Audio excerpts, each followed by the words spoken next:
Well, I'm Kate Woodstrup, and I am a local artist here in Northfield, Minnesota.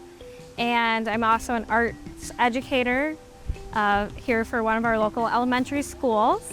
And I mostly dabble in watercolors and ceramics. And I'm Kathy Ness, a longtime Northfielder who's always done some kind of craft, from batik to weaving, fiber arts. I worked as a children's programming librarian at the Northfield Public Library for many years. Retired from the library and just have a whole new career now. I guess we're muralists now. Yes, we mirror. We're muralists now. Our title is Creatures and Features of the Cannon River. We're on Bridge Square, and there's 11 plastic barriers. Kathy was like, these barriers, they are just not the most beautiful thing. And can we really beautify this space because it's going through a transition? And how can we temporarily and maybe in the long term try to create something that's really interesting and will kind of bring beauty to something that's not considered beautiful? Then we started asking folks at the Riverwalk Market Fair what animals had they noticed in the river, what had they seen, what plants, what had they interacted with. And then you put out a Facebook poll. Yeah. About lots of answers. And photos that people took of animals that they had seen. And then we started combining things and trying to make stories out of the animals and making our sketches and like what colors we were going to use. And also we wanted to do not only creatures, but the features of the Cannon River. So we were trying to think about like the Arboretum and like this waterfall area, and then like our bike bridge and the mill runs over in Dundas. And so we were trying to incorporate those iconic parts of the river that are easily recognizable into the design, so people would kind of be like, oh, and have connections to those places. Mm-hmm.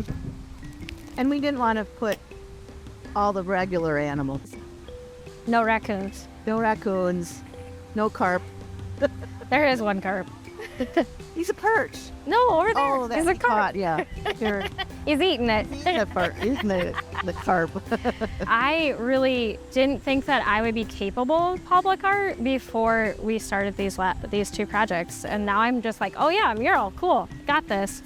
And Feet by 20, we can do that. We can do that. And so I think having a wonderful partnership like with Kathy is key to accomplishing that goal. Totally. It's been cool to work on now our second project together. Our first project being the literary stairs at the library. And it was just so cool to work together and just... We really work well together. We do. That's the fun part. Kathy will think of something and I'm like, oh yeah, that's a great idea. Yeah, we know we couldn't do it without each other. No, gosh, no. And I told Kathy, I'm like, I wouldn't do this without you. Absolutely not. What I do hope, and based on our experience and interaction with the public, is that we bring more public art to our community and how that can really be something that could help us economically through our tourism and also just beautifying our city.